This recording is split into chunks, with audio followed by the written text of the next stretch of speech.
میرے بھائی، میرے دوست اور خواتین اسلام، السلام علیکم ورحمۃ اللہ وبرکاتہ۔ آج یوم الجمعہ ہے، عید المومنین ہے۔ آج خطبہ جمعہ کا عنوان ہے مسلم معاشرے میں خواتین کا اعزاز و احترام۔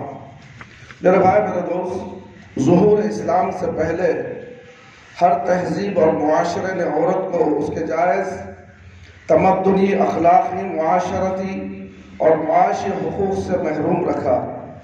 کہیں اسے پالتو جانور کی حیثیت دی گئی تو کہیں اسے دائرہ انسانیت سے خارج کرنے پر غور کیا گیا۔ کچھ تہذیبیں اس نظریے پر پروان چڑھی کہ عورت پیدائشی طور پر ہی پلید و ناپاک، اس لیے اس کا پاک ہونا اور خیر و بد کا سرچشمہ بننا کسی طرح ممکن نہیں۔ ظہور اسلام سے پہلے عرب معاشرے کی جو حالت تھی، اس کا نقشہ اللہ رب العالمین قرآن مجید میں اس طرح کھینچا ہے: وَإِذَا بُشِّرَ أَحَدَهُمْ بِالْأُنْثَىٰ وَلَّ وَجْهُهُ مُسَوَّدًا وَهُوَ كَظِيمٌ يَتَوَارَىٰ مِنَ الْقَوْمِ مِنْ سُوءِ مَا يُبَشِّرُ بِهِ أَيُمْسِكُهُ عَلَىٰ هُدٍ أَمْ يَدُسُّهُ فِي التُّرَابِ الا ساء ما یحکمون۔ سورہ نحل آیت نمبر 50 پر 9۔ جب ان میں سے کسی کو بیٹی کے پیدا ہونے کی خوشخبری دی جاتی ہے تو اس کا منہ سیاہ ہو جاتا ہے، کالا ہو جاتا ہے اور غصے میں بھر جاتا ہے، لوگوں سے منہ چھپاتا پھرتا ہے کہ اس بری خبر کے بعد کسی کو کیا منہ دکھائے۔ سوچتا ہے کہ ذلت کے ساتھ بیٹی کو رکھ لے یا اسے مٹی میں دبا دے۔ سن لو، برا ہے وہ جو وہ فیصلہ کرتے ہیں۔ سرکار دو عالم محمد صلی اللہ علیہ وسلم نے اپنی بے پایا رحمت سے انسانیت کے اس آدھے حصے یعنی خواتین کو بے انصافی اور ظلم کے گڑھے سے نکال کر شرف اور عزت، وقار اور احترام کے بلند ترین مقام پر پہنچا دیا اور اسے وہ مرتبہ عطا فرمایا ہے جو فطرت کا مطالبہ تھا۔ اسلام نے بیٹی کی پیدائش کی رحمت و برکت کا ذریعہ قرار دیا۔ ان تمام تصورات و احمقانہ اور خیالات جاہلانہ کی بیق کنی فرما دی، جس کے تحت عورت کو ذلت و خواری کا منبع قرار دیا جاتا ہے۔ نبی کریم صلی اللہ علیہ وسلم کا ارشاد ہے، المعجم الصغیر الطبرانی کی روایت ہے، جب کسی کے ہاں لڑکی پیدا ہوتی ہے تو اللہ تعالیٰ اس کے ہاں فرشتہ بھیجتا ہے۔ جس گھر میں لڑکی پیدا ہو جائے اس گھر میں اللہ رب العالمین فرشتے کو بھیجتا ہے جو کہتا ہے کہ اے گھر والوں، تم پر سلامتی ہو۔ اللہ اکبر۔ وہ لڑکی کو اپنے پروں کے سائے میں لے لیتے ہیں۔ لڑکی کو اپنے پروں، فرشتوں کے پر ہوتے ہیں، اپنے پروں کے سائے میں لے لیتے ہیں اور اس کے سر پر ہاتھ پھیرتے ہوئے کہتے ہیں، یہ ایک ناتواں جاں ہے جو ایک ناتواں جاں سے پیدا ہوئی ہے، جو اس بچی کی پرورش کرے گا، اللہ تعالیٰ کی مدد قیامت تک اس کے ساتھ شامل رہے۔ اللہ اکبر۔ کتنی بڑی بات ہے، سمجھنے والوں کے لیے ہے نا، قرآن اور سنت پر عمل کرنے والوں کے لیے ہے۔ جاہلوں کے لیے کیا ہے؟ جاننا ہی نہیں چاہتے، دین کیا ہے معلوم ہی نہیں۔ ان پڑھ جاہل قسم ایسے لوگوں کی بھی شادیاں ہوتی ہیں، ایسے لوگوں میں ہی ایسی خرافات پیدا ہوتے ہیں کہ لڑکی ہے تو منحوس پیدا ہو گئی، اس سے دیکھنے نفرت، اتنا مار بھی دیتے ہیں تاکہ مر بھی جائے، اتنا ظلم کرتے ہیں بچیوں پر۔ میرے بھائی، میرے دوست اور خواتین اسلام اسی پر بس نہیں کیا بلکہ بیٹی کی پیدائش کو جنت کی بشارت قرار دیا ہے۔ چنانچہ عبداللہ بن عباس رضی اللہ عنہ سے روایت کرتے ہیں کہ نبی کریم صلی اللہ علیہ وسلم نے ارشاد فرمایا، جس شخص کے ہاں بچی پیدا ہوئی اس نے جاہلیت کے طریقے پر اسے زندہ دفن نہیں کیا، نہ ہی اسے حقیر جانا اور نہ ہی لڑکوں کو اس کے مقابلے میں ترجیح دو، تو ایسے شخص کو اللہ تعالیٰ جنت میں داخل کرے گا۔ سنن نبی داؤد کی روایت تھی، بیٹیوں کی پیدائش کے بعد ان کی پرورش کرو۔ ایسا نہیں کہ پیدا کر دیا چھوڑ دیے، کیسا تھی بیکٹیریے۔ پرورش بہت اہم چیز ہے میرے بھائی، میرے دوست۔ بیٹیوں کی پیدائش کے بعد ان کی پرورش کرنا، ان کی تعلیم و تربیت پر توجہ دینا، اپنی ذہنی اور مادی قوتیں صرف کرنا ان لوگوں کے لیے بہت مشکل اور تکلیف دہ ہے جن کے نزدیک بیٹیاں معاشی اور معاشرتی لحاظ سے ناکارہ، بوجھ اور دوسرے لفظوں میں پرایا مال سمجھتے ہیں، پرایا مال۔ لیکن انسانیت کو ہدایت و فلاح کی روشنی دکھانے والے محمد صلی اللہ علیہ وسلم اس صنف نازک کی انسانی تمدن میں اہمیت و افادیت سے بخوبی آگاہ تھے، اس لیے عام انسانوں میں اس کا احساس اجاگر کرنے کے لیے نبی کریم صلی اللہ علیہ وسلم نے بیٹی کی پرورش، اس کی دیکھ بھال اور اس کی تعلیم و تربیت کو اللہ کی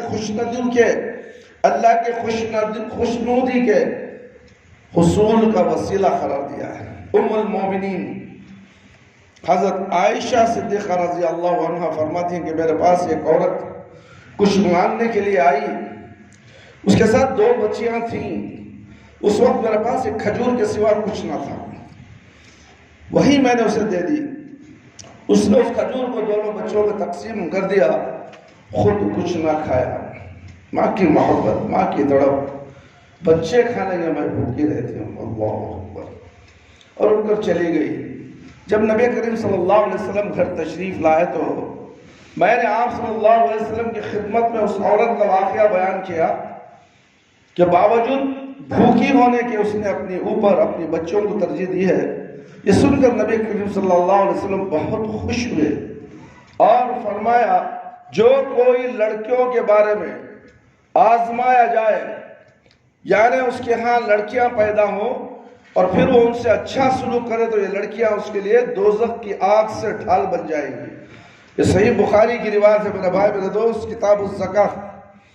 جس طرح ایک بچی کی پیدائش رحمت الہی کی بشارت لے کر آتی ہے اور خوشدلی سے اس کی پرورش والدین کے لیے دوزخ کی آگ سے بچاؤ کا ذریعہ بن جاتا ہے، اسی طرح اس کے حسب مقدور تعلیم و تربیت بھی اللہ تعالیٰ کی بے حساب نعمتوں کی خوشخبری لے کر آتی ہے، اور ایک بچی کے باپ کو اس امر کا اطمینان دلاتی ہے کہ بچے کی پرورش، دیکھ بھال اور تعلیم و تربیت کے سلسلے میں اس کی تمام محنتیں مشقتیں بارگاہ الہی میں مقبول کریں۔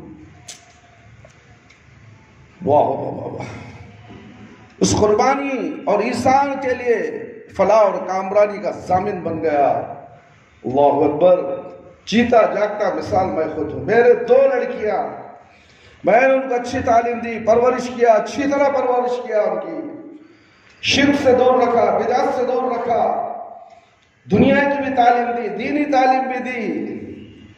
میں ان بچیوں سے اتنا خوش ہوں، میری خدمت رات دن کرتی ہے میری بیٹیاں۔ ایک چھوٹی بیٹی ہے، رات دن ماں کے مر کر 2-2.5 سال ہو گئے، باپ کا ساتھ نہیں چھوڑی۔ باپ کی ہر تکلیف پہ ابا جان میں ہوں، آپ فکر مت کیجئے، آپ میرے لیے دعا کیجئے، آپ کی دعا کی مجھے ضرورت ہے تاکہ میرا مستقبل شاندار ہو، میں آپ کے لیے قیامت کے دن ڈھال بن جاؤں گی۔ اللہ اکبر، ایسی بولنے والی میری چھوٹی بیٹی جس کا نام عاصمہ تفہیم ہے، میرا بھائی اتنا خوش ہوتا ہوں میں اسے دیکھتا ہوں، میں کیا بتاؤں میرے بھائی میرے دوست۔ 2.5 سال ہوگی میری بیوی کا انتقال ہو کر، اکیلی تلے تنہا میرا سہارا بنی ہوئی ہے ایسا کوئی؟ بتا دی ہے؟ نہیں بتا سکتے۔ انا للہ و انا الیہ راجعون۔ خوشبخت عورت ہے، لڑکیاں خوش قسمت ہیں، لڑکیاں جنتی ہیں، ان کو اچھی تعلیم دو، بوجھ مت سمجھو۔ اللہ اکبر کبیر، اللہ نے مجھے مسجد کا ذمہ دار بنا، مسجد کا امام بنا، خطیب بنا، 2 لڑکیاں جنت والی لڑکیاں دی، ماشاءاللہ ان کے شوہر بھی جنتی ہیں۔ کیا ہونا چاہیے؟ اللہ کا تحفہ ہے میرے لیے میرے بھائی میرے دوست، اللہ کا تحفہ، معمولی چیز۔ کل رات کے ایک پیشنٹ مجھے بتا رہے تھے، ماں صاحبہ، ان کے 2 بچے بڑے بڑے، ان کے نواسیاں پوترے سبھی ہوں۔ حضرت آپ کو تو اتنا بڑا تحفہ اللہ دنیا میں دے ڈالے، حضرت آپ کتنا شکر ادا کرتے ہیں اللہ کا، اب کتنا شکر ادا کریں تو بھی کم ہے، بولا کتنا کروں گا تو بھی کم ہے۔ پھول جیسی بیٹیاں دی، اور تعلیم و تربیت سے آراستہ بھی ہو گئی، اور باپ کی کبھی نافرمانی نہیں کرے بچے، بھائی کو بچے لیڈیز، میری بچیاں کبھی نافرمانی نہیں کی، اور میں 22 سال سے اس مسجد کا خادم 22 سال سے اس مسجد کا خادم ہوں، تو اللہ نے مجھے چن لیا اس مسجد کے لیے۔ اللہ تعالیٰ اسی مسجد سے میری لاش نکالے گا، جنت یہاں سے میں جنت کو جاؤں گا انشاءاللہ۔ یہ ہے مسلمان، یہ ہے مومن۔ ہزار مصیبتیں آئیں، ہزار تکلیفیں آئیں، مسجد کی تھیلی چھوڑ کر جانے والا وہ شیطان ہے۔ مسجد کو لات مار کے جانے والا کون ہوتا ہے؟ شیطان۔ آجا تو باہر میرے دوست، آجا، یہ تو تیرے لیے دوزخ ہے، میں باہر کی دنیا میں جنت میں لے جاؤں گا تجھے۔ اللہ اکبر۔ چاہتے تو میری بیٹی کچھ بھی کر سکتی تھی، بڑی بیٹے کے گھر جا کر رہ سکتی تھی، انہیں اکیلے رہنا پسند کی، باپ کا سہارا بننا پسند کر ڈالی، مگر اللہ کو راضی کرنے کے لیے جھوپڑی مسجد کی، شیٹاں کا گھر، گرمی میں گرمی، ٹھنڈ میں ٹھنڈ۔ آؤ دیکھو میرا گھر۔ کل ایک شخص آیا تھا، آپ کا گھر تو بڑا شاندار ہوگا، کیونکہ بڑے بڑے علماء کرام بڑے شاندار گھروں میں رہتے ہیں، کیا میں آپ کا گھر دیکھ سکتا ہوں؟ میں نے اسے لے کے گیا اوپر، باہر آ کے اتنا دکھ ہوا کہ واقعی آپ صحابہ کے دور کی زندگی گزار رہے ہیں۔ آپ اس سیٹ کے اوپر بھی، سیٹ نیچے ہے، دھوپ کتنی ہے، فین کی ہوا گرم آتی ہے، پھر بھی آپ نے اس گھر کو 20 سال سے گزار رہے ہیں۔ الحمدللہ، میرے بیوی میرے بچے اسی گھر میں گزار دیے۔ اللہ اکبر۔ آج بھی میری بیٹی سسرال سے آتی ہے تو اسی گھر میں رہتی ہے۔ کبھی اس نے ابا میرے لیے ایئر کنڈیشن لگاؤ، ابا یہ سیٹا نکال کو مولڈنگ دل، آج تک نہیں بولی۔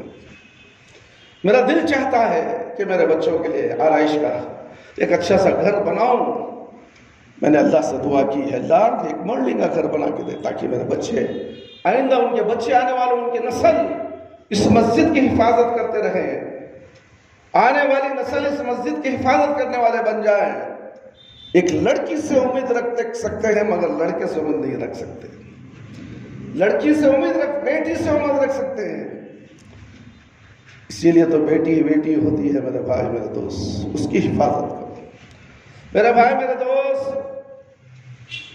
جس شخص نے 3 بیٹیاں،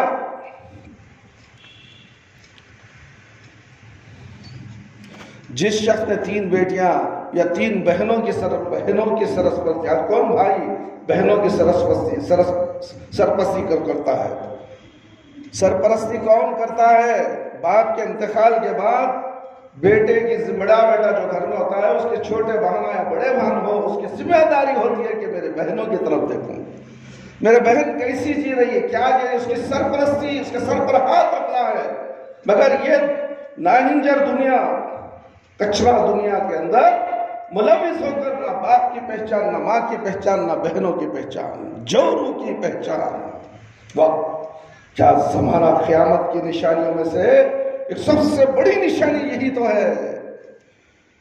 ایسے کئی معاملات ہیں، میرے پاس بہت سے واقعات آتے ہیں میرے بھائی میرے دوست بتاتے ہیں، گھر کے اندر تر بتر حضرت ذرا سمجھاؤ، حضرت ان کو ذرا سمجھاؤ حضرت۔ انشاءاللہ سمجھیں گے، ماں ڈرو نہ، کوئی فکر کرو نہ، ہمت سے رہو، تمہارا بیٹا تمہارا چھوٹا کام جاتا نہیں ہے۔ ہماری نصیحتوں پر عمل کرتے ہیں میرے بھائی میرے دوست۔ 3 بیٹیوں 3 بہنوں کی سرپرستی کی، انہیں تعلیم و تربیت، ان کے ساتھ رحمت اور شفقت کا سلوک کیا، یہاں تک کہ اللہ تعالیٰ انہیں بے نیاز کر دے، ان کی شادی ہو جائے، وہ گھر والی ہو جائے، تو ایسے شخص کے لیے اللہ تعالیٰ نے جنت واجب کر دی ہے۔ جنت جانا ہے، خالی بولے تو نہیں ہوتا، میں توحید پرست ہوں سو میں والوں ہوں سو میں نماز پڑھ لے رہو، عمل بتاتا ہے اس کا، یہ کیا کرتا ہے، باپ کیا کرتا ہے، بھائی کیا کرتا ہے، گھر کے اندر اس کا ماحول کیا ہے، گھر کے اندر اس کا کیا مرتبہ اور مقام ہے، یہ اس کا کردار بتاتا ہے۔ کہاں ایسے نیک کردار والے نوجوان بوڑھے باپ کو لات مار کر بیوی کے پیچھے دم ہلاتے بھاگ جاتے ہیں۔ انا للہ و انا الیہ راجعون۔ نبی کریم صلی اللہ علیہ وسلم نے فرمایا دو لڑکیوں کی سرپرستی پر بھی اجر ہے، یہی اجر ہے۔ عبداللہ بن عباس رضی اللہ عنہ کہتے ہیں کہ لوگ ایک بیٹی کے بارے میں پوچھتے تھے تو نبی کریم صلی اللہ علیہ وسلم ایک بیٹی کے بارے میں بھی یہی فرماتے ہیں۔ میرے بھائی میرے دوست، عورت بحیثیت ماں کا لفظ زبان پر آتے ہی قلب اور روح کی دنیا میں مہر و محبت اور الفت و شفقت کا سمندر معجزن ہو جاتا ہے۔ سمندر لہریں مارنے لگ جاتا ہے۔ ماں، اللہ اکبر۔ جب ماں ہوتی ہے تو اس کی قدر نہیں، جب باپ ہوتا ہے زندہ ہے اس کی قدر نہیں۔ ماں مر گئی تو میری ماں، پیاری ماں، دلاری ماں، مسیو امی جان کہاں ہے؟ قبرستان میں ہے۔ جب زندہ تھی I love you امی جان لکھا کبھی نہیں لکھا، لکھ بھی نہیں سکتا۔ کیوں؟ اللہ نے اس کے دل سے محبت کا وہ جذبہ چھین لیا ہے باپ کی نافرمانی کی وجہ سے۔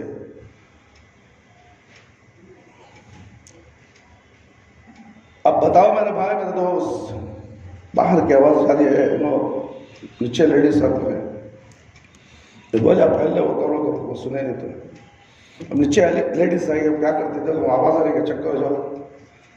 میرے بھائی میرے دوست اور خواتین اسلام، ماں کا لفظ زبان پر آتے ہی قلب و روح کی دنیا میں مہر و محبت اور الفت و شفقت کا سمندر معجزن ہوتا ہے، معجزن ہوتا ہے۔ اس کی برکت سے جسم کا ریشہ ریشہ امن و آشتی اور سکون اور راحت کی دولت سے بہرور ہو جاتا ہے۔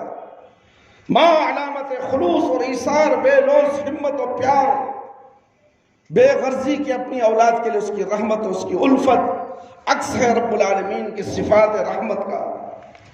عالم انسانیت کی یہ تمام رونقیں بہن بھائیوں کی باہمی محبت، رشتوں کی یگانگت اور طبیعتوں کی نرمی اور ملائمت نتیجہ ہے ماں کی پرخلوص اور پرجوش محبت کا۔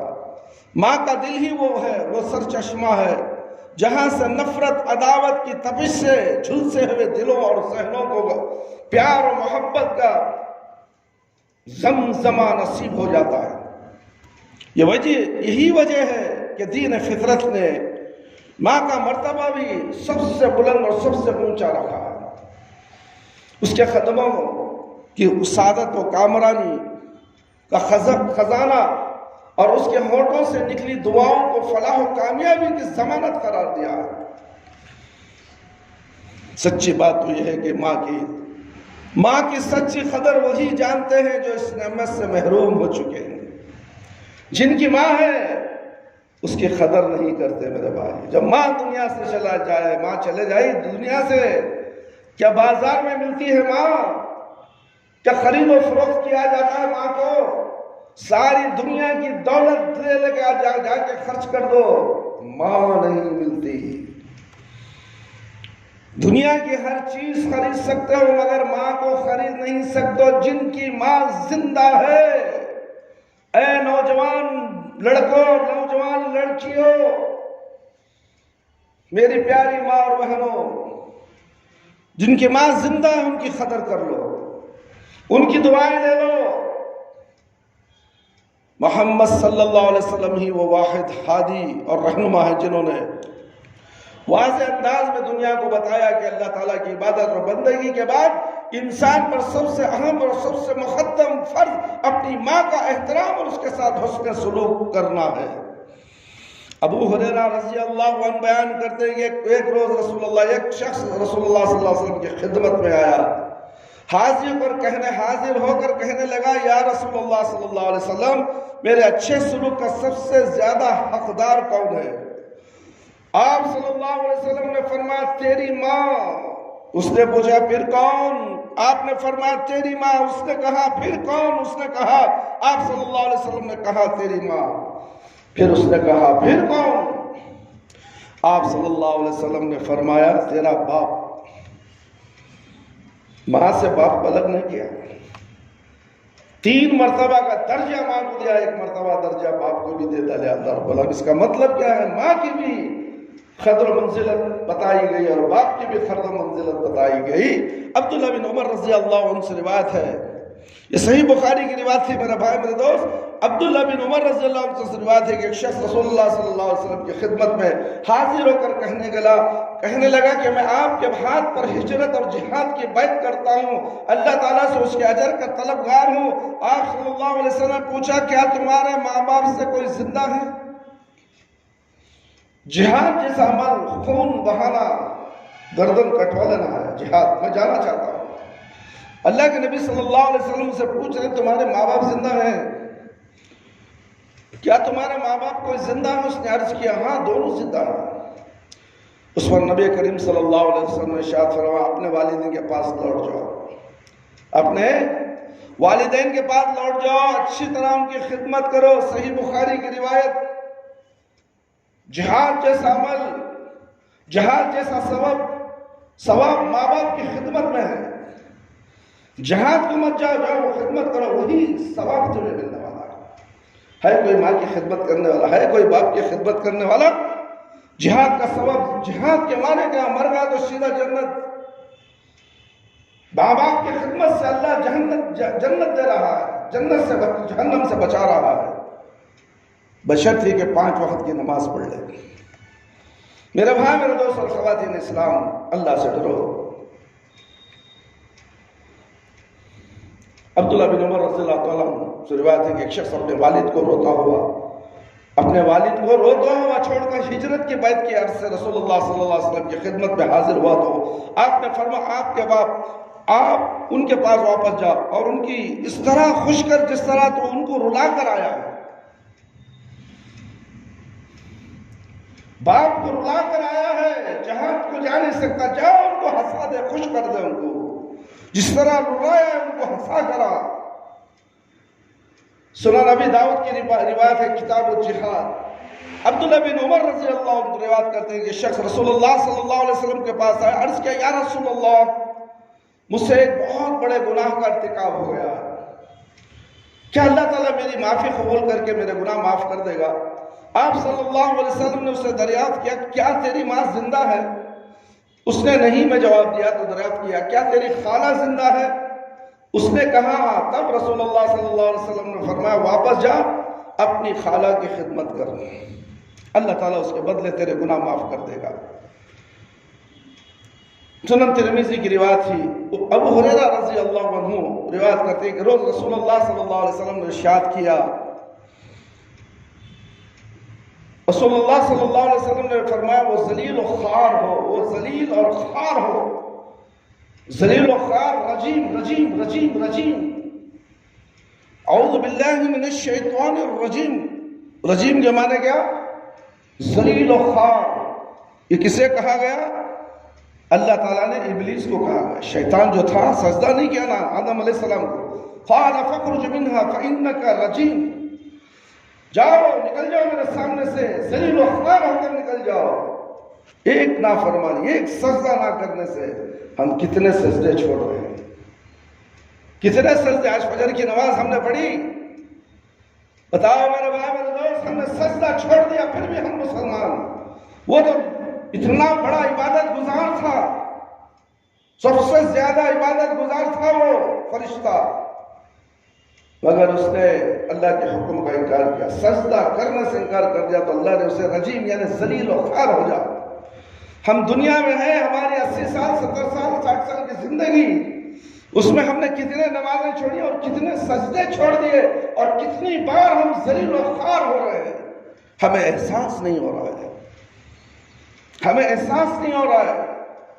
اٹھاؤ قرآن پڑھو میرے بھائی میرے دوست, تمہیں پتہ چلے گا کہ اللہ رب العالمین ہم سے کیا چاہتا ہے, ہمیں دنیا میں کیوں بھیجا. خالی کمانے کے لیے بھیجا، دکاندار بننے کے لیے، بزنس مین بننے کے لیے، آفیسر بننے کے لیے، انجینئر بننے کے لیے، ڈاکٹر بننے کے لیے. ہاں یہ تمام چیزیں کرو دنیا کی، مگر نماز کے ساتھ، عبادت کے ساتھ، اللہ کی اطاعت کے ساتھ، نبی کی اطاعت کے ساتھ. اسے چھوڑ کر اگر تم دنیا میں لگو تم ذلیل و خوار ہو، رجیم ہو. یہ بات آپ صلی اللہ علیہ وسلم نے وہ ذلیل و خوار ہو 3 مرتبہ بتائی. لوگوں نے پوچھا یا رسول اللہ کون ذلیل و رسوا ہو؟ صحابہ کرام پوچھتے تھے، آج مکہ مولک چلے تھے، بیان سنتی، بہت سے چیزیں معلوم نہیں رہتے. حضرت نماز کے بعد بیٹھتی، کوئی آگے پوچھتا ہے آج جمعہ میں ایسی بات بولے حضرت ہم سمجھ میں ذرا سمجھاؤ. صحابہ اکرام کو سمجھ میں نہیں آتا، فوراً پوچھتے وہ کون ہے یا رسول اللہ، ہمیں بھی تو سمجھاؤ.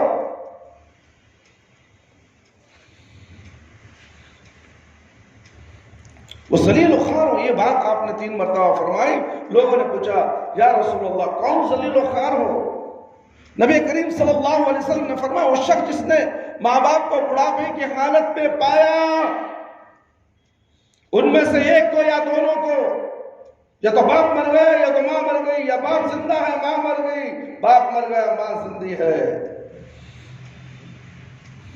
دونوں میں سے ایک کو یا دونوں کو، اور پھر ان کی خدمت کر کے جنت میں نہ جا سکا. اللہ اکبر. مسلم کی روایت ہے، خدمت کرے تو جنت، نماز پڑھ لے تو نہیں ہوتا. نماز کے ساتھ ماں باپ کی خدمت، باپ زندہ خدمت کر، جھڑکے تو جھڑکا لے، مارے تو مار کھا، نصیحت کرے تو نصیحت قبول کر، جنت ہے، نہیں تو جہنم تیرے لیے مقدر کر دی گئی ہے. کس نے کہا؟ اللہ کے نبی نے کہا. آج کل کے نوجوان دنیا پرست ماں باپ کو ٹھوکر سمجھتے ہیں، پیر کی جوتی سمجھتے ہیں. ہاں سمجھو، مگر جہنم تمہارے لیے مقدر ہے. جنت کی خوشبو بھی تم نہیں سن سکتے. اکیلا باپ صبح شام مسجد میں ہے، گھر میں ہے، ایک اولاد ہونے کے بعد آ کے پوچھتا ہے ابا جان تمہاری طبیعت کیسی ہے، کیا حال ہے تمہارا، میں تمہارا بیٹا ہوں، میرے لیے دعا کرو ابا جان، میں آپ کی خدمت کے لیے حاضر ہوں. کیا بولتے ہیں؟ بولو آپ کے لیے تیار ہوں میں. ہے منہ نہیں. تکبر، شیطان نے اس کے سر کو ہاتھ رکھ دیا ہے. وہ کبھی نہیں بولے گا، مرتے دم تک نہیں بولے گا. اسے جنت نہیں جہنم پسند ہے. میرا مقدر جہنم ہی صحیح، کیونکہ ابو طالب نے یہی کہا تھا. یہ ابو طالب کی نسل سے ہے میرے بھائی میرے دوست.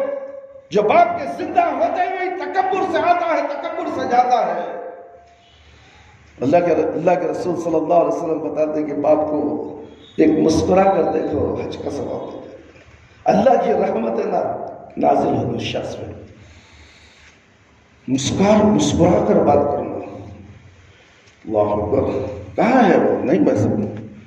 میرے بھائی میرے دوست، معاویہ بن جاہمار سلمی رضی اللہ عنہ سے روایت ہے کہ رسول اللہ صلی اللہ علیہ وسلم نے ارشاد فرمایا جنت تمہاری ماؤں کے قدموں کے نیچے ہے. سنن نسائی کتاب الجہاد. اولاد پر ماں باپ کی خدمت اور ان کا ادب و احترام ان کی زندگی کے آخری وقت تک فرض ہے.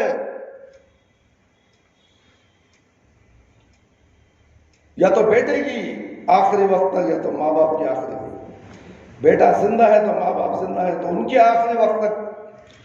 اور تمہاری آخری وقت کب ہے؟ جب تمہیں معلوم ہو جائے کہ میری موت آنے والی ہے، اس وقت بھی ماں باپ ہے تو ان کی خدمت کرنا، ان سے دعا لینا. جب جا کر جنت ملنے والی ہے. میرے بھائی میرے دوست، آخری وقت اور فرض ہے، مگر اس کے احسانات اتنے زیادہ ہیں کہ اس دنیا سے رخصت ہونے کے بعد بھی ان کے حقوق اولاد پر باقی رہتے ہیں. ان کو پورا کرنا سعادت مند، احسان شناس اور سپاس گزار اولاد کے لیے باعث سعادت اور برکت ہے.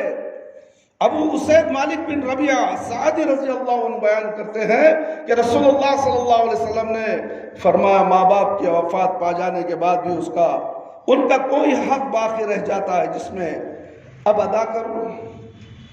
نبی کریم صلی اللہ علیہ وسلم نے ارشاد فرمایا ہاں ان کے لیے دعا اور استغفار کرو.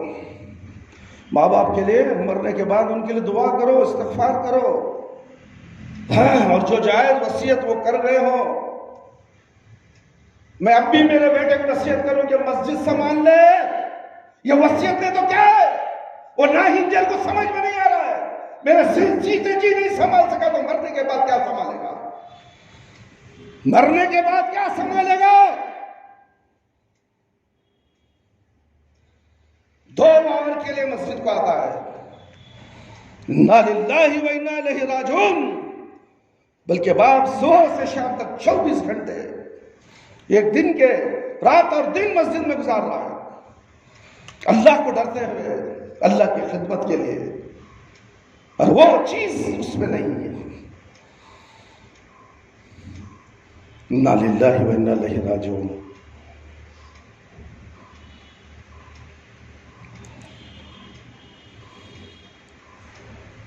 ہم رسول اللہ صلی اللہ علیہ وسلم کی مجلس میں بیٹھے ہوئے تھے کہ ایک آدمی نے حاضر ہو کر کہا، یا رسول اللہ صلی اللہ علیہ وسلم، ماں باپ کے وفات ہونے کے بعد ان کا کوئی حق باقی رہ جاتا ہے جس میں اب ادا کروں؟ نبی کریم صلی اللہ علیہ وسلم ارشاد فرمایا، ہاں ان کے لیے دعا اور استغفار کرو اور جائز وصیت ادا کرو. جو بھی وصیت وہ بتائیں گے وہ کرنا ضرور ہے، نہیں تو جہنم جانا ہی پڑے گا اسے. نماز پڑھ کے سمجھتا ہے کہ میں بڑا نمازی، واہ اس کی صورت اس کے منہ پہ نماز پھینک دی جائے گی. اہل حدیث ہوں، میں داڑھی چھوڑ لیا، میں توحید پرست باپ ہے.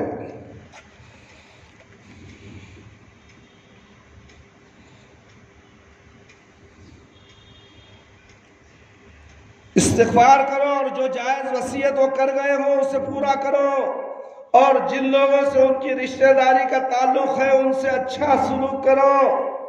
والد کے دوستوں اور والدہ کی سہیلیوں کی عزت اور خاطر کرو. کون؟ میں بول رہا ہوں، اللہ کے نبی بول رہی ہوں. ہمیں بولو سب، انہیں بول رہا سو، انہیں بول رہا سو، انہیں بول کو دیا سو، تم نہ بول کو دیا سنے. میرے بھائی، میرے دوست، کیا حال ہوگا اس کا؟ افسوس ہوتا ہے، آنکھوں سے خون کے آنسو آتے ہیں. میرے بھائی، میرے دوست، دل دکھتا ہے. کاش کیا اور ایک بچی پیدا ہو جاتی تو اچھا تھا. ایک بچی ہوئی، انتقال ہو گئی، اور ایک بچی بھی ہو جاتی تو اچھا تھا.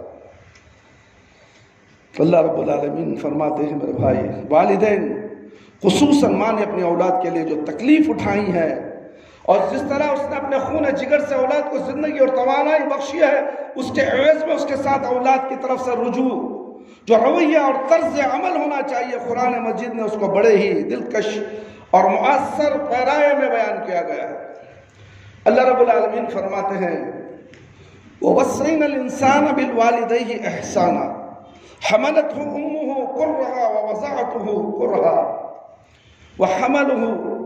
وحمله وفصاله 30 شهرا حتى إذا بلغ أشده وبلغ 40 سنة قال ربي أوزعني أن أشكر نعمتك التي أنعمت علي وعلى والدي وأن أعمل صالحا ترضاه وأصلح لي في ذريتي إني تبت إليك وإني من المسلمين أولئك الذين تقبل عنهم احسن ما عملوا وتجاوزوا عن سيئاتهم في اصحاب الجنة وعد الصدق الذي كانوا يوعدون. سورہ احقاف آیت نمبر 16. ہم نے انسان کو ہدایت کی وہ اپنے والدین کے ساتھ نیک برتاؤ کرے. کسی انسان کو، ہر انسان چاہے وہ ہندو کا ہو، مسلمان کا ہو، کرسچن کا ہو، یہودی کا ہو، عیسائی، ہر انسان کے لیے اللہ بول رہا ہے. سارے انسانوں کو دنیا میں اللہ نے پیدا کیا ہے، ان کا کوئی اللہ نہیں ہے دوسرا، سب کو اللہ ایک ہی ہے. ہر انسان، ہم نے انسان کو ہدایت کی کہ وہ اپنے والدین کے ساتھ نیک برتاؤ کرے. اس کے معنی مشقت اٹھا کر اسے پیٹ میں رکھا، مشقت اٹھا کر اسے جنا، اور دودھ چھڑانے تک اسے 3 مہینے لگ گئے. یہاں تک کہ وہ اپنی پوری طاقت کو پہنچا اور 40 سال کا ہو گیا تو اس نے کہا، اے میرے رب، مجھے توفیق دے کہ میں تیری نعمتوں کا شکر ادا کروں جو تو نے مجھے اور میرے والدین کو عطا فرمائی. وہ ایسا نیک عمل کروں جس سے تو راضی ہو، میری اولاد کو بھی نیک بنا کر مجھے سکھ دے، میں تیرے حضور توبہ کرتا ہوں، تیرے تابع فرما بردار بندوں میں سے ہوں۔ اس طرح کے لوگوں سے ان کے بہترین اعمال کرتے ہیں، قبول کرتے ہیں کہ ان کی برائیوں سے درگزر کر جاتے ہیں یا جنتی لوگوں میں شامل ہوں گے، اس سچے وعدے کے مطابق جو ان سے کیا جاتا رہا۔ عورت کی ایک حیثیت بہن کی ہے، کتنا پیارا رشتہ ہے میرے بھائی میرے دوست۔ بہن بھائی کا رشتہ اتنا پیارا، اتنا اٹوٹ رشتہ ہے میرے بھائی میرے دوست۔ یہ دوسرے گھر کی بہن بیٹی جو آتی ہے، جو اصل گھر کا بھائی اور بہنوں دراریں ڈال دیتی ہے، محبت کھینچ لیتی ہے، ٹکڑے کر دیتی ہے، وہ روتی ہے، چلاتی ہے میرے بھائی میرے دوست۔ ہمارا بھائی اور چوروں کی بات سننے کو چلا گیا، واہ کتنی محبت ہے۔ ہر بہن کو اپنے بھائی سے اور کیا کچھ گزرنے کو جی نہیں چاہتا۔ اچھے بھائیوں کو اپنی بہنوں کے لیے، اس کے باوجود اسلام نے اپنی بہن کے ساتھ اچھا سلوک کرنے کی تاکید کو ضروری سمجھا۔ قلیب بن منفع رضی اللہ عنہ اپنے دادا سے روایت کرتے ہیں کہ نبی کریم صلی اللہ علیہ وسلم کے پاس آیا اور کہا، اے اللہ کے رسول، میں کس کے ساتھ حسن سلوک کروں؟ تو آپ صلی اللہ علیہ وسلم نے فرمایا، اپنی اور والدہ، اپنے والد، اپنی بہن، اپنے بھائی، اپنے خادم، ان کے ساتھ جو قریب سے قریب تر ہے۔ سنن ابی داؤد کی روایت ہے، کتاب الادب، معروف سیرت نگار جناب طالب ہاشمی اپنی معروف تصنیف حسنت جمیع خصالہ میں ایک واقعہ یوں بیان کرتے ہیں، جعرانہ میں ایک بوڑھی خاتون نبی کریم صلی اللہ علیہ وسلم کی خدمت میں پیش کی گئی۔ حنین اور اوتاس کی لڑائیوں میں مسلمانوں نے دشمن کی 6000 نفوس کو قیدی بنایا تھا۔ یہ خاتون انہی قیدیوں میں شامل تھی۔ ان کا دعویٰ تھا کہ مسلمانوں کے سردار اور رسول اللہ صلی اللہ علیہ وسلم کے رضائی اور دوست شریک بہن ہے۔ مسلمان ان سے واقف نہ تھے، انہوں نے ان کو بھی نبی کریم صلی اللہ علیہ وسلم کی خدمت میں پہنچایا تو انہوں نے عرض کیا، میں آپ کے رضائی بہن ہوں۔ نبی کریم صلی اللہ علیہ وسلم نے مسکرا کر فرمایا، کوئی ثبوت ہے آپ کے پاس؟ اللہ اکبر۔ انہوں نے عرض کیا، بچپن میں ایک دن میں آپ کو کھلا رہی تھی تو آپ نے میری کلائی پر ضرب لگا دی تھی، اس کا نشان ابھی تک موجود ہے۔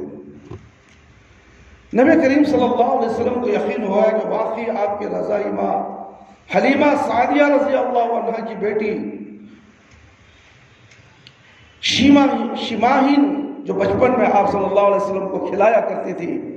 نبی کریم صلی اللہ علیہ وسلم کھڑے ہو گئے، نہایت محبت اور احترام کے ساتھ اپنی چادر مبارک اس کے لیے بچھا دی۔ اللہ کتنا قدر ہے۔ رضائی بہن، سوال کیا گیا کہ ثبوت دو، جب ثبوت دیا گیا تو اس کے احترام میں اٹھ کر کھڑے ہو گئے اور اپنی چادر بچھا دی، بیٹھ گئی، چادر بچھا دی، بیٹھنے کو کہا اور احوال پوچھے۔ حلیمہ سعدیہ رضی اللہ عنہ کے بارے میں پوچھا، انہوں نے بتایا کہ وہ فوت ہو گئی، انتقال ہو گیا۔ یہ سن کر آپ صلی اللہ علیہ وسلم آپ دیدہ ہو گئے، یعنی آنکھوں میں آنسو آ گئے۔ پھر ان سے پوچھا، اگر میرے پاس رہنا چاہیں تو عزت اور آرام کے ساتھ رہ سکتی ہیں، اور اپنے قبیلے میں واپس جانا چاہتے ہیں تو اس کا بھی انتظام کر دیتے ہیں۔ انہوں نے عرض کیا، مجھے میری قوم میں واپس بھیج دیں۔ نبی کریم صلی اللہ علیہ وسلم نے انہیں اونٹ اور بکریاں ایک ملازمہ دے کر رخصت کر دیا۔ بیبہ شیمہ رضی اللہ عنہ نے اسلام قبول کر لیا اور دونوں جہاں کی نعمتوں سے مالا مال ہو کر اپنے وطن روانہ ہو گئی۔ السیرۃ النبوہ بن کثیر،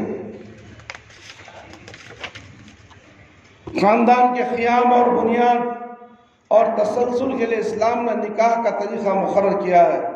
نکاح ایک ایسا معاہدہ ہے میرے بھائی میرے دوست، جس کے ذریعے ایک مرد اور ایک عورت اپنی پوری زندگی ایک دوسرے کے ساتھ باہمی محبت، ادب اور احترام کے ساتھ بسر کرنے کے لیے تیار ہوتے ہیں۔ یہ ان کا فطری مطالبہ بھی ہے اور معاشرے کا تقاضا بھی ہے۔ ان کے بغیر نہ تو نسل انسانی کی بقا، تسلسل اور نشوونما ہو سکتی ہے، اور نہ ہی صالح و تمدن اور معاشرت کے استحکام کا اہتمام۔ انسانی فطرت اور انسانی معاشرے کے لیے انسانی معاشرے کے یہ مطالبے اور تقاضے اسی صورت میں پورے ہو سکتے ہیں جب نکاح کے بندھن میں بندھنے والے مرد عورت باہمی خیر خواہی اور غیر سگالی کی خدمت سے سرشار ہو، ایک دوسرے کے لیے قوت و طاقت، مسرت و سکون کا ذریعہ ہو، روحانی، معاشرتی، تذہیبی ارتقاء میں ایک دوسرے کے مددگار، غمی اور خوشی میں ایک دوسرے کے شریک ہو۔ اس رشتے کی لطافتوں اور نزاکتوں کو قرآن مجید نے اللہ سبحانہ و تعالیٰ نے کس دل آویز انداز میں فرمایا ہے، ہن لباس لکم وانتم لباس لہن، سورۃ البقرہ آیت نمبر 80۔ عورتیں تمہاری پوشاک ہیں اور تم ان کی پوشاک، پوشاک کیا؟ کپڑے، پینٹ شرٹ، جھبا شرعی۔ عورتیں تمہاری پوشاک ہیں، تم ان کی پوشاک ہو۔ یہ کس نے کہا؟ اللہ رب العالمین نے کہا۔ اس ارشاد باری تعالیٰ کا مطلب یہ ہے کہ مرد اپنی بیویوں کے صدر پوش ہیں، عورتیں اپنے خاوند کی، مرد ان کے لیے باعث تحفظ، عورتیں ان کے لیے باعث سکون اور راحت۔ اگر مرد بیویوں کی تکمیل کا ذریعہ ہے تو عورتیں بھی خاوند کی روحانی اور اخلاقی تکمیل کا وسیلہ ہے۔ مرد اپنے بیوی بچوں کی جائز ضروریات کے لیے حلال کمانے میں خون پسینہ ایک کیے رہتے ہیں، تو بیویوں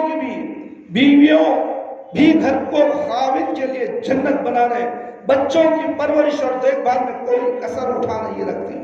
تھکا ماندہ شوہر رات کو گھر پہنچتا ہے تو خوش اتوار بیوی کے فرحت و افزا بول سن کر دن بھر کے اعصاب و شکن حالات واقعات کو بھول جاتا ہے۔ اسلام سے پہلے تمام مذاہب میں عورت اور ازواجی زندگی کو اخلاق اور روحانی مدراج کی ترقی اور ایک رکاوٹ تصور کیا جاتا تھا۔ ہندوستان میں بدھ اور جین سادھوپن کے تمام پیروکار اسی روی عقیدے کے قائل تھے۔ عیسائیت بھی تجربہ غیر شادی شدہ رہنے کو روحانی کمالت کا ذریعہ قرار دیا گیا۔ یہ الگ بات ہے کہ اس سے انسانیت کا وہ منہ کالا ہوا کہ اللہ کی پناہ رحمت للعالمین صلی اللہ علیہ وسلم نے اس نظریے کو باطل ٹھہراتے ہوئے عالم نے انسانیت کو بتایا کہ شادی شدہ زندگی اخلاق اور روحانیت کی تکمیل اور نشوونما میں رکاوٹ نہیں، بلکہ اس کے لیے موزوں اور زیادہ مناسب ماحول فراہم کرتی ہے۔ جو کسی کا شوہر نہ ہو، جو کسی کی بیوی نہ ہو، جو کسی کا بھائی نہ ہو، جو کسی کی بہن نہ ہو، اس پر کون سے فرائض عائد ہوتے ہیں اور روحانیت، اثار و محبت کا اخلاقیت کے اعلیٰ مدراج طے کرنے کے لیے اسے کون سی فطری مواقع مل سکتے ہیں۔ اسلام نے بیوی کی حیثیت سے عورت کو جس لاسانی عزت و شر سے ہمکنار کیا، اس کی مثال کوئی مذہب، کوئی تہذیب پیش نہیں کر سکتی۔ میرے بھائی، میرے دوست، بیوی بحیثیت انسان اپنے انسانی معاشرتی حقوق میں اپنے شوہر کے برابر ہے، کیونکہ جس طرح شوہر نوع انسانی کا ایک فرد ہونے کی وجہ سے عزت کا مستحق ہے، اسی طرح بیوی اسی نوع کا ایک جز ہونے کے سبب اسی عزت کے حقدار ہے۔ اللہ رب العالمین فرماتے ہیں وَلَهُنَّ مِثْلُ الَّذِي عَلَيْهِنَّ بِالْمَعْرُوفِ وَلِلرِّجَالِ عَلَيْهِنَّ دَرَجَةٌ، سورۃ البقرہ آیت نمبر 220 پر 7۔ اور بیویوں کا حق دستور کے مطابق شوہروں پر ایسا ہے جیسے شوہر کا بیویوں پر اور مردوں کو ان پر ایک درجہ فضیلت ہے۔ اللہ تعالیٰ نے مرد کو فضیلت اس لیے دی ہے کہ کیونکہ وہ بیوی کی حفاظت اور نان نفع کا ذمہ دار ہے۔ عورت اور مرد کو اللہ تعالیٰ نے مختلف قسم کی صلاحیتوں اور خاصیتوں سے نوازا ہے۔ مرد کو اگر قوت، سختی، صلاحیت، تحمل شدائد کے برداشت کرنا، جفا کشی صلاحیت عطا کی ہے، تو عورت کو نرمی، ملائم، نزاکت اور لطافت و شرم و حیا کی صفات سے آراستہ کیا گیا ہے۔ یہ اختلافات و تصاد ہی انسانی تمدن کے بقا و استحکام کے لیے نہایت مفید اور سود مند ہے۔ اسی وجہ سے اسلام نے بیوی پر ذمہ داری عائد نہیں کی، بیوی پر ذمہ داری عائد نہیں کی جو اس کی قوت برداشت سے باہر ہو، اور نہ اس کے لیے وہ میدان کار مقرر کیا جو اس کی فطری خوبیوں کو پروان چڑھانے کے بجائے اسے تباہ و برباد اور مجروح کر کے رکھ دے۔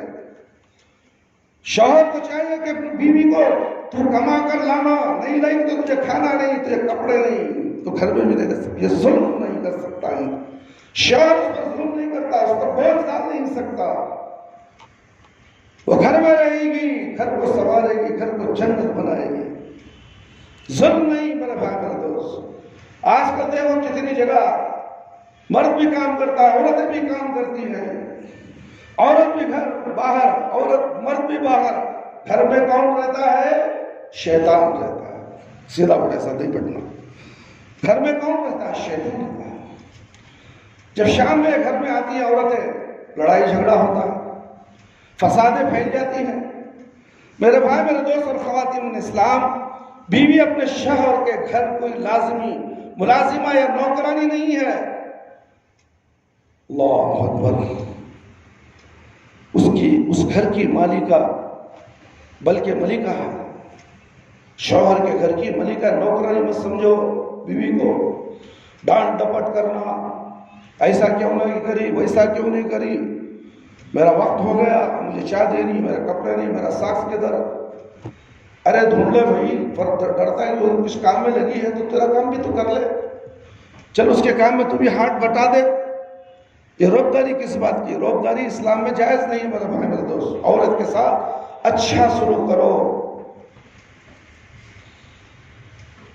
اگر یہ گود ہی میرے بھائی میرے دوست، اس کو گود نئی نسل کا پہلا گہوارہ اور مکتب ہے۔ اگر یہ گود عزت و احترام و شرف و وقار کی نعمت سے محروم ہو جائے تو اس میں پرورش و تربیت پانے والی نئی نسل بلند ہمتی، وقار، عالمی ضرب، بلند حوصلگی اور خود اعتمادی جیسے اعلیٰ اوصاف کے زیور سے کیسے آراستہ ہو سکتی ہے؟ دیکھنے سننے کی بات ہے کہ احترام و عزت محروم گود میں پرورش پانے والی نسل اخلاق و انسانیت کے اعلیٰ جوہر سے محروم رہتی ہے۔ اس لیے تو رسول اللہ صلی اللہ علیہ وسلم نے ارشاد فرمایا، تم میں سے ہر ایک نگران ہے اور تم میں سے ہر ایک اس کی رعیت کے نسبت پاس پرس ہوگی۔ مرد اپنے بیوی بچوں کا نگران ہے اور اس کی پوچھ ہوگی، بیوی اپنے شوہر کی نگران ہے، اس سے اس کی پوچھ ہوگی۔ بخاری کی حدیث ہے۔ شوہر اس پر اس کی بیوی کا یہ بھی حق ہے کہ اس کے تمام جائز ضروری اخراجات کی ذمہ داری اٹھائے۔ اسلام نے روزی کمانے اور معاش حاصل کرنے کے لیے بھاگ دوڑ کرنے کا بوجھ بیوی پر نہیں بلکہ شوہر پر ڈالا ہے، کیونکہ اپنی جسمانی قوت و طاقت کی بنا پر وہی اس کا اہل ہے۔ عورت پر یہ بار ڈالنا یہ اس پر زیادتی ہے، ظلم ہے، اور اس کو اصل فرائض کے بجائے بجا آوری سے محروم کر کے معاشرے کے استحکام کو خطرے میں ڈال دینے کے متعارف ہے۔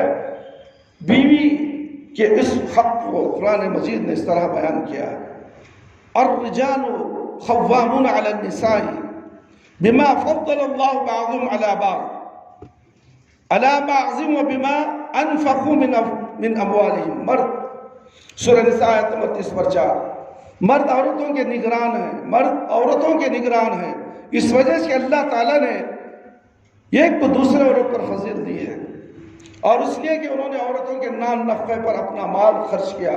اس حق کا مزید واضح کرتے ہوئے رسول اللہ صلی اللہ علیہ وسلم نے جب شوہر خود کھائے تو بیوی کو بھی کھلائے، جب خود پہنے تو بیوی کو بھی پہنائے، اس کے منہ پر تھپڑ نہ مارے۔ اکثر غصے میں آگے پیڑ مارا تماچا کھینچے، غصہ آتے تھپڑا مارا تم۔ تو اللہ رب العالمین فرماتے ہیں میرے بھائی، اللہ کے نبی صلی اللہ علیہ وسلم نے فرمایا کہ عورت کے منہ پہ تھپڑ نہ مارے۔ مار کیوں اٹھاتا ہے بھائی؟ اسی عورت سے پیار بھی کرتا ہے، اسی چہرے پہ مارتا بھی ہے۔ اللہ اکبر، اس کے چہرے کو بوسہ دیتا ہے، اس کے چہرے سے پیار کرتا ہے، غصہ ہے تو مارتا ہے۔ واہ، یہ تو شیطان ہے۔ جو مارنے والا شخص ہے شوہر، وہ شیطان ہے۔ منہ پر تھپڑ نہ مارے، نہ اس کو برا بھلا گالی بھی نہیں دینا، ڈانٹ ڈپٹ نہیں کرنا، خاص طور پر اوروں کے سامنے، رشتہ داروں کے سامنے، اور خود اپنے بال بچے یا بیوی کے بہن بھائی اور والدین ہی کیوں نہ ہو، اپنے بھی بچے بھی کیوں نہ ہو، بچوں کے سامنے بھی اپنے بیوی کو نہیں ڈانٹنا، اپنے ماں باپ اپنے بھائی بہن بھی ان کے سامنے بھی نہیں ڈانٹنا، اکیلے میں سمجھا دینا، نصیحت کرنا۔ نصیحت کرنے کے لیے کہا گیا ہے، ڈانٹ ڈپٹ نہیں، دادا گیری نہیں، وہ تمہاری غلام نہیں، تمہارے پیر کی جوتی نہیں، جیسا چاہے ویسا رونقتے ہوئے چلے جائیں. اگر وہ چلے جائیں تمہارا گھر کا سکون بگڑ جائے، تمہاری زندگی اجیرن بن جائے، نہ تم ادھر کے رہو گے نہ ادھر کے رہو. کتنے لڑکیاں لڑکے طلاق لے لیتے ہیں، خلا لے لیتے ہیں، یا ان کے کیس چلتے رہتے کورٹوں میں، دارالخزا میں یا پولیس اسٹیشنوں میں. کتنا پریشان پھرتے ہیں. شیطان آ کر ان کو ورغلاتا ہے لڑائی کے لیے. ایسے وقت ہمیں کیا چاہیے میرے بھائی میرے دوست؟ اللہ کی پناہ دے. اعوذ باللہ من الشیطان الرجیم. غصہ انسان کی فطرت ہے، شیطان آتا ہے غصہ دلاتا ہے، اور خاص کر میاں بیوی میں لڑواتا ہے. تو اس وقت ہمیں کیا کرنا چاہیے؟ اعوذ باللہ من الشیطان الرجیم کثرت سے پڑھے اور ٹھنڈا پانی پی لے اور بیٹھ جائے. بیٹھنے نہیں ہوا تو لیٹ جائے، یا تو وضو کر لے، 2 رکعت نماز پڑھ لے. غصہ چلا جائے. اگر ایسا نہیں کرو گے تو فساد ہو جائے گا. نیک صالح اور سلیقہ مند بیوی گھر کو جنت کا نمونہ بنا دیتی ہے. اس لیے محسن انسانیت پیارے نبی محمد صلی اللہ علیہ وسلم اس کی اس خوبی کی تعریف کرتے ہوئے اس کے مرتبے اور مقام کو عزت کے بلند ترین درجے پر پہنچا دیا. نبی کریم صلی اللہ علیہ وسلم کا ارشاد گرامی ہے، تقوی کے بعد نیک بیوی سے بڑھ کر کوئی نعمت نہیں. جو انسان کے اندر تقوی آ گیا، ایک اللہ کی عبادت کر رہا ہے، ایک نبی صلی اللہ علیہ وسلم کی اطاعت کر رہا ہے، اللہ نے جو کہا، اللہ کے نبی جو نے کہا، اور اللہ نے جیسی عبادت کرنے کے لیے کہا، اللہ کے نبی نے جیسی عبادت کرنے کے لیے کہا، اسی طرح کرتا ہے تو یہ تقوی والا ہے. تقوی آنے کے بعد اس سے سب سے بڑی نعمت کون سی ہے؟ نیک بیوی ہے. اور نیک بیوی وہ کہ جس شوہر کو جو بات کہے وہ مانے. شوہر جب اس کی طرف دیکھے تو بیوی اس کی خوشی کا باعث بنے، اور اگر شوہر اس کو قسم دے کر کچھ کہے تو وہ اس کی قسم پوری کرے. شوہر گھر پر نہ ہو تو اپنی عزت اور اپنے مال کی پوری حفاظت کرے. سنن ابن ماجہ کی روایت ہے، یہ رحمت للعالمین صلی اللہ علیہ وسلم کی طبقہ خواتین پر خاص کرم فرمائی ہے. آپ صلی اللہ علیہ وسلم نے بیوی کے وقار، اس کے احترام اور قدر و منزلت کو بام عروج تک پہنچانے کے لیے اس کے ساتھ حسن سلوک اور مروت اور احسان، اس کی دلجی ہوئی خبر گیری کو شوہر کی خوبی اور اس کی شرافت کا معیار قرار دیا ہے. ہمارے معاشرے خصوصاً دیہی یعنی کہ گاؤں کے ماحول میں آج بھی عزت اور عزت دار اور لائق احترام گھرانوں کا تعین دیگر امور کے علاوہ اس امر سے بھی ہوتا ہے کہ اس میں خواتین کو کیا مقام دیا جاتا ہے، ان کے ساتھ کیسا سلوک ہوتا ہے. خواتین سے مردوں کا اچھا سلوک ان گھرانوں کے رہن سہن، لین دین، تعلق داری اور خاندانی شرف کی شکل میں نظر آتا ہے، اور اس کے برعکس برا سلوک بھی چھپا نہیں رہتا. نبی کریم صلی اللہ علیہ وسلم کا ارشاد گرامی ہے، تم میں سب سے بہترین وہ ہے جو اپنے بیویوں کے لیے اچھا ہے. سنن ترمذی کی روایت ہے. اسلام سے پہلے عورت انسان کے ان طبقوں میں سے تھی جو افسوسناک حد تک پسماندہ تھے. اس لیے رحمت للعالمین صلی اللہ علیہ وسلم نے جو اس دنیا کے مظلوم اور پسے ہوئے طبقوں کے لیے خاص طور پر سراپر رحمت بن کر تشریف لائے تھے، عورت کو پستی سے اٹھانے اور اسے اس کا اصل مقام دلانے پر توجہ دلائی. اس کی مہریوں میں اور محرومیوں اور اس کے حق تلفیوں کے ازالے کے لیے نبی کریم صلی اللہ علیہ وسلم نے اپنے دامن و کرم رحمت کو مقابلتاً زیادہ کشادہ اور فراغ کیا. اس کی پیدائش کو باعث رحمت بنایا. ایک پاک باز رحمت کو سلیقہ مند بیوی کی حیثیت سے اسے ایمان کے بعد دنیا کی سب سے بڑی نعمت قرار دیا. نیک بیوی ایمان کے بعد سب سے بڑی نعمت ہے میرے بھائی میرے دوست. اس نیک بیوی کی قدر کرو. ماں کی صورت میں اس کے قدموں میں جنت کی سدا بہار نعمتوں کی نشاندہی کی. اسی طرح روحانی اور اخلاقی لحاظ سے فضیلت میں عورت اپنی جنس اور مخالف یعنی مرد پر کئی گنا سبقت لے گئی. دوسرا احسان عورت پر یہ فرمایا کہ اس کا دائرہ کار وہی مقرر کیا جو اس کی جسمانی ساخت اور اس کی فطرتی صلاحیتوں سے ہم آہنگ اور عین مطابق تھا. لیکن مغرب نے مرد اور زن کی مساوت شانہ بشانہ آزادی کے سبز باغ دکھا کر عورت کو ان کی سختیوں مشقتوں مصیبتوں کہ طوفان میں جا ٹھکیلا جس کا مقابلہ کرنے کے لیے فطرت نے اسے تیار نہیں کیا. مغرب کی دیکھا دیکھی، مشرق اب بدقسمتی سے ہمارے ہاں بھی یہ یہ بد روش چلی آ رہی ہے، اس پر خود کچھ کہنے کے بجائے مشہور عالم نگار نے کیا بات کہی ہے میرے بھائی میرے دوست، مردوں کے برابر عورتوں کے حقوق کا مسئلہ مطالبہ بڑا دلچسپ ہے۔ یورپ میں صنعتی انقلاب کے بعد جب سے مردوں نے اپنی ذمہ داری کم کرنے کے لیے عورت کو مساوات کا نام پر گھر سے نکال کر کارخانوں میں، فیکٹریوں میں لا کھڑا کیا، تب سے یہ مسئلہ تیزی سے اٹھا ہے۔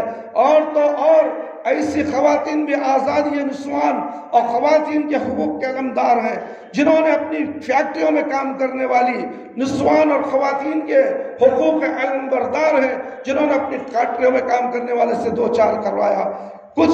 کچھ ہی عرصہ ہوا جب یہ تحریک اپنے ہاں بہت زوروں پر تھی، عورتوں کا جلوس مال روڈ سے گزر رہا تھا، کسی شریف فوٹوگرافر نے کیمرے کی آنکھوں میں ایک دلچسپ صورتحال محفوظ کر لی، جس سے تحریک اور اس کے حدود اربا سمجھ میں بڑی مدد ملتی ہے۔ جلوس کی بولتی ہوئی تصویر نے بتایا کہ بڑے بڑے سبز بینر اٹھا کر اچھل کر نعرے لگائے جا رہے ہیں۔ جلوس میں سب سے آگے جو بینر ہے اس پر یہ نعرہ درج ہے، مرد ظالم ہے، وحشی ہے، ان کے برابر ہم بینر پر یہ نعرہ درج ہے، مردوں کے برابر حقوق دو، ہمیں مردوں کے برابر حقوق دو۔ مغربی دنیا میں مادر پدر آزادی کا دور دورہ ہے، جو اکثریت کہتی ہے وہ مان لیا جائے، کیونکہ جمہوریت میں کی شخصیت کو جو تصور وہاں پایا جاتا ہے اس میں مرد کے لیے سب سے کچھ جائز ہے، سب کچھ جائز ہے۔ لیکن ہندوستان پاکستان میں ان دونوں چونکہ صرف اپنی بات کو وزنی بنانے کے لیے اسلام کا نام استعمال کیا جاتا ہے، اس لیے نعرہ یہ ہے کہ اسلام عورتوں کو جو حقوق دیتا ہے وہ مولوی لوگ اسلام کی غلط تعبیر کر کے عورتوں سے چھین رہے ہیں۔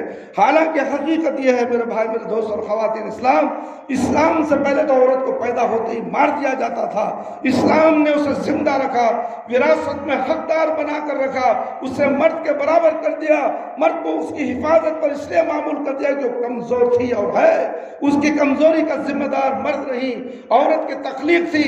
کوئی کچھ بھی کہے، عملاً تو ہندوستان پاکستان میں عورتوں کو اب بھی مردوں سے کچھ زیادہ حقوق حاصل ہے۔ عورت اور مرد کے مساویانہ حقوق کے جھگڑے اور شہروں کے چونچلے، ہم گاؤں والوں کے لیے عورت کے مساویانہ حقوق کو کوئی مسئلہ نہیں ہے۔ ہماری 80% آبادی گاؤں میں رہتی ہے، شہروں میں آباد 40% لوگ بھی اپنے گاؤں چھوڑ کر شہری بابو بنے ہوئے ہیں۔ یہ ایک الگ بات ہے کہ اپنے مردے گاؤں میں ہی دفن کرتے ہیں، وہاں گاؤں اور دیہات میں کبھی ایسے جلوس یا مطالبے کی خبر سنائی نہیں دیتی، وہاں تو عورت اور مرد کا علیحدہ کوئی تصور موجود نہیں۔ گھریلو کھیت مرد برابر شانہ بہ شانہ کام کرتے ہیں، زمین کی تیاری سے لے کر فصل کے گھر آنے تک کوئی ایک مرحلہ بھی ایسا نہیں ہوتا جہاں عورت کی چوڑیوں کی جھنکار سنائی دے۔ گاؤں میں عورت اور مرد کی مشترکہ زندگی کے لیے ایسے نظارے دیکھنے میں آتے ہیں، کوئی سوچ بھی نہیں سکتا کہ دونوں ایک دوسرے سے جدا ہو کر زندگی کیسے گزارتے ہیں۔ میں ایک بارانی علاقے کے گاؤں میں کا باشندہ ہوں، وہاں بارش کے بعد زمین کو کاشت کے لیے موزوں حالات میں رکھنے اور اس کا نمی برقرار رکھنے کے لیے زمین کے سوکھنے سے پہلے یہ خاص وقت میں اس میں ہل چلانا ضروری ہے۔ یہ وقت بڑا نازک ہوتا ہے، ساری زمین بیک وقت بطر میں آتی ہے، جب تک بیلوں میں سکت ہوتی ہے ہل چلایا جاتا رہتا ہے، کوتاہی کے خطن کوئی گنجائش نہیں۔ میں نے اپنی آنکھوں سے دیکھا کہ ایک نوجوان کسان مارو مار ہل چلا رہا ہے، دوپہر کا وقت ہے، اسے بھوک لگی لیکن وہ کھیت کے کنارے پر منتظر اپنی بیوی کے پاس کھانا کھانے کے لیے بیٹھ نہیں پاتا کہ وقت کم ہے۔ چنانچہ جب وہ ہل چلاتا ہوا اپنی بیوی کے پاس سے گزرتا ہے تو ہوا میں ایک ہاتھ بلند ہوتا ہے، وہ ہاتھ جو دست نازک بھی ہے، دست محنت بھی ہے، دست ہنر بھی ہے، ہاتھ میں روٹی کا نوالا ہے، جب اپنے محنت کا شوہر کے منہ میں ڈال دیتی ہے۔ اللہ اکبر۔ اسلام نے تیسرا احسان عورت پر یہ فرمایا کہ اس کی نزاکت اور لطافت کے پیش نظر اس کی عزت و آبرو کا محافظ مرد کو قرار دیا ہے۔ اس لحاظ سے باپ اور شوہر اس کے نگران حفاظتی دیوار ہیں۔ رحمت للعالمین صلی اللہ علیہ وسلم کے قائم کردہ معاشرے میں عورت کی عزت و آبرو اور اس کی عصمت و عفت دنیا کی سب سے زیادہ قیمت اور پاکیزہ دولت ہے، جس کی حفاظت کے لیے مؤثر انتظام کیے گئے ہیں۔ مثلا ابو ہریرہ رضی اللہ عنہ کی یہ روایت ہے، رسول اللہ صلی اللہ علیہ وسلم نے فرمایا کسی مسلمان عورت کے لیے حلال نہیں کہ محرم مرد کے بغیر تھوڑے سے فاصلے کا بھی سفر کرے۔ کون بتا رہے ہیں؟ اللہ کے نبی صلی اللہ علیہ وسلم۔ میرے بھائی میرے دوست، ہمیں ڈرنا چاہیے اللہ سے۔ انشاءاللہ میرے بھائی وقت کی کمی کی وجہ سے میں اپنی بات ختم کرتا ہوں۔ عورتوں کا حقوق، مردوں کا حقوق کے تعلق سے عورتوں کا بڑا مقام، بہت بڑا احترام ہے اسلامی معاشرے کے اندر۔ اسی کی بنسبت میں نے آج انتخاب کیا تھا۔ اسلام نے اور مسلم معاشرے میں عورت کا احترام اور اعزاز کیا ہے، اور یہ بیان جو ہے یوٹیوب کے اندر تعلیمات تقویٰ میں ریکارڈ کیا جائے گا۔ آپ سے گزارش ہے کہ آپ یوٹیوب کے اندر تعلیمات تقویٰ کو سبسکرائب کریں اور بیل کی گھنٹی کو بجائیں، اور زیادہ سے زیادہ دوست احباب میں اس کو پیش کریں، تاکہ گھروں کے اندر جو ماں باپ کی عزت ہوئے، ماں باپ ہیں اولاد ان کی عزت کرے، شوہر ہے بیوی ہے شوہر ہے، یہ تمام معاملات کا نچوڑ اس بیان میں ہے۔ اس لیے اس کو سنیں اور سب کو پھیلائیں، گھر کو جنت بنائے۔ میرے بھائی میرے دوست، کیسے بنایا جا سکتا؟ جب تک کہ اللہ اور اللہ کے رسول صلی اللہ علیہ وسلم کے احکامات کے ہم پابند نہیں ہوتے۔ اللہ اور اللہ کے رسول صلی اللہ علیہ وسلم کا جیسا عمل ہے بتایا گیا ہے، ویسا عمل ہم گھروں میں نہیں لائیں گے تو گھر جنت نہیں بن سکتا۔ اس لیے انشاءاللہ باقی باتیں آئندہ جمعہ آپ کے سامنے پیش کی جائیں گے۔ اللہ رب العالمین سے دعا ہے کہ اللہ تعالیٰ مجھے اور آپ تمام کے ان تمام قرآن اور حدیث کے ذریعے سے میں نے جو آپ کے سامنے جتنی بھی باتیں پیش کی ہیں، ان تمام باتوں کو مجھے بھی عمل کرنے کی توفیق عطا فرمائے، آپ تمام کو بھی اس پر عمل کرنے کی توفیق عطا فرمائے۔ اللہ تعالیٰ ہم سب کو 5 وقتہ نمازی بنا دے، وقت پر نماز پڑھنے والا بنا دے، ہماری نمازوں میں خشوع اور خضوع عطا فرمائے، ہماری جائز دعاؤں کو قبول فرما لے۔ جمعہ کی اہمیت کیا ہے، جمعہ کی فضیلت کیا ہے، آج کے مسلمانوں کو اس کا علم نہیں۔ آج کے مسلمانوں کو میرے بھائی میرے دوست جمعہ کی فضیلت نہیں معلوم۔ کہاں مسجد میں جلدی نماز ہو رہی ہے، کہاں مسجد میں 2 رکعت نماز کھڑتی، وہ ٹائم دریافت کرتے ہیں کہ امام صاحب کتنے بجے مسجد میں نماز کو کھڑ رہی، زور زور سے وہاں کھڑ کے ایک صاحب پوچھ رہے ہیں کتنے بجے جماعت۔ جمعہ کا خطبہ سننا ہے، جمعہ کا خطبہ کتنے بجے، آج تک کوئی ملا کوئی مسلمان نہیں پوچھتا جمعہ کا خطبہ کتنے بجے شروع ہوتا ہے، تاکہ ہمیں اللہ نے کیا کہا، اللہ کے نبی نے کیا کہا سنو۔ اللہ اکبر۔ ہمیں ضرورت نہیں ہے، ہمیں 2 رکعت ضرورت ہے۔ وہ 2 رکعت کل قیامت کے دن منہ پہ پھینکتا ہے، اللہ پوچھتا جمعہ کے دن خطبہ سنیا نہیں تو پھر جنت ہونا نہیں۔ 2 رکعت نماز پڑھنے کے لیے آتے مسجد میں، 2:30 بجے جماعت ہے معلوم، 2:30 بجے تقویٰ میں ہے سبھی، چلو جی کام کرتے رہو، کماتے رہو۔ جمعہ کے دن تعطیل کا دن ہے، رضا لو، چھٹی لو، کام بعد میں کرو، عصر کی نماز پڑھو، رات مغرب عشاء تک کام کرو، عشاء کی نماز پڑھ کے سو جاؤ، فجر کی نماز پڑھو، باقی کے 6 دن کماؤ نمازوں کے ساتھ نوکری، نمازوں کے ساتھ حلال کمائی۔ نماز چھوڑ کر جو بھی نوکری کرتا ہے، کماتا ہے، حرام کماتا ہے، بلکہ اسے پیدا کیا گیا تھا صرف اللہ کی عبادت کے لیے۔ یہ اللہ کی عبادت کرتا ہے، مسجد میں آ کے پوچھتا ہے ٹائم کتنے بجے جماعت، یہ مسلمان ہو سکتا ہے میرے بھائی میرے دوست؟ جمعہ کی اہمیت نہیں معلوم، جب خطبہ چل رہا ہے تو خاموش وضو کر کے آ کے بیٹھنا ہے، کسی سے بات نہیں کر رہا ہے، باہر کر کے پوچھتے کیا ہوا بھائی، کہاں ہے وضو، کہاں ہے سب، ارے وضو کہاں ہے، وضو خانہ مسجد میں تلاش کرنے معلوم نہیں، دکھتا نہیں انکھیاں کو، بول بتانا اگلی پکڑ کو لے جا کھڑا نا، وضو خانہ ہے تو کہیں آیا تو کرو کیا، وہ کبھی کبھی کا نمازی ہے، ہمیشہ نماز پڑھے تو وضو خانہ بیت الخلا سب دیکھ لیتا ہے، جمعہ کو آتا ہے بس جمعہ کی نماز، جمعہ کا نمازی، عید کا نمازی، ایسے نماز کی اللہ کو کوئی ضرورت نہیں، ایسے مسلمان کی ضرورت ہی نہیں ہے، ایسے مسلمانوں کو اللہ تعالیٰ خود گمراہ کر دیتا ہے، نماز کی توجہ نہیں ہوتی، نماز ہی پڑھنا نہیں چاہتا ہو، در در کے ٹھوکریں کھاتا پھرتا رہے گا، دنیا سے محبت کرتا رہے گا، ایک دن دنیا سے محبت کرتے ہوئے اس دنیا سے بھی چلا جائے گا، اور اس کی خبر کا گڑھا جہنم کا گڑھا بن جائے گا، وہاں سے عذاب شروع ہو جائے گا قیامت تک، پھر قیامت کے بعد ہمیشہ کے لیے جہنم میں رسید کر دیا جائے گا۔ کبھی فکر ہے آخرت کی مسلمان کو نہیں ہے، دن میں 5 وقت نماز فرض ہے، جمعہ کو ایک ہی چک نہیں، 2 رکعت نماز، جمعہ کو خطبے کے ساتھ نماز 2 رکعت فرض ہے۔ امام جب ممبر پر چڑھتا ہے تو آ کر بیٹھو، اس سے پہلے آ کر بیٹھو، اونٹ کا ثواب، گائے کا ثواب، بکرے کا ثواب، مرغی کا ثواب، انڈے کا ثواب ہے، لینے کی فکر ہے؟ دنیا کے گاندھی کے سڑے روٹا لینے کی فکر ہے، 500 کی نوٹ ہونا، 2000 کی نوٹ ہونا، کٹے کٹے جمانا، بینک میں کہتا ہے بیلنس۔ یہ اونٹ کا ثواب، جتنے بال ہیں اونٹ کے اندر دے ہے، کبھی گنا تم نے؟ کتنے نیکیاں ہیں، ہے کوئی مسلمان لینے کے لیے؟ انا للہ و انا الیہ راجعون۔ میرے بھائی، میرے دوست، جمعہ کی اہمیت کو سنو، جمعہ کی فضیلت کو سمجھو، اور جمعہ کو جلد سے جلد آؤ، خطبہ سنو، جتنے بھی آدمی آئے جلد سے آؤ، جلد سے آؤ، جلد سے آؤ، خطبہ سنو۔ خطبہ 600 جڑ، وہی خطبہ تمہیں جنت کو لے جانے والا۔ تمہیں خالی نماز پڑھ کو 2 رکعت ٹھونگ مار کو جگہ تو نہیں ہوتا۔ قیامت کے دن اللہ تعالیٰ جب تمہیں سجدہ کرنے کے لیے کہا گا تو تم سجدہ نہیں کر سکو گے، تمہاری پیٹھ تختے کی ہو جائے گی۔ تو کیا ہوگا انجام تمہارا؟ جلدی آئے جلدی بھاگے، جلدی آئے جلدی بھاگے، بھاگو۔ قیامت کے دن بھی جلدی بھگایا جائے گا، کہاں پر؟ جہنم کی طرف۔ اس خطرناک جہنم سے بچو، اللہ سے پناہ مانگو اس جہنم کے لیے، جنت مانگو، اللہ جنت دینے والا ہے۔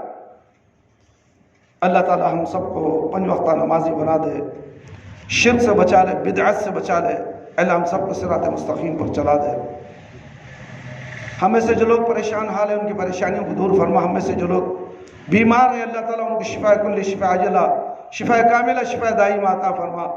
جو ہمارے رشتہ دار، ہمارے دوست احباب جو توحید پرست تھے یا مسلمان تھے، مومن تھے، اس دنیا سے چلے گئے، اللہ اگر وہ قابل رحم قابل مغفرت ہیں، اللہ ان کی مغفرت فرما دے، ان کی خبر کو نور سے بھر دے، اللہ ان کو اعلیٰ علین میں جگہ عطا فرما۔ میرے پروردگار، ہماری بھی خطاؤں کو، ہماری بھی غلطیوں کو درگزر فرما، ہماری بھی دعاؤں کو قبول فرما لے، ہمارے لیے بخشش کا راستہ عطا فرما، ہمارے لیے صراط مستقیم عطا فرما۔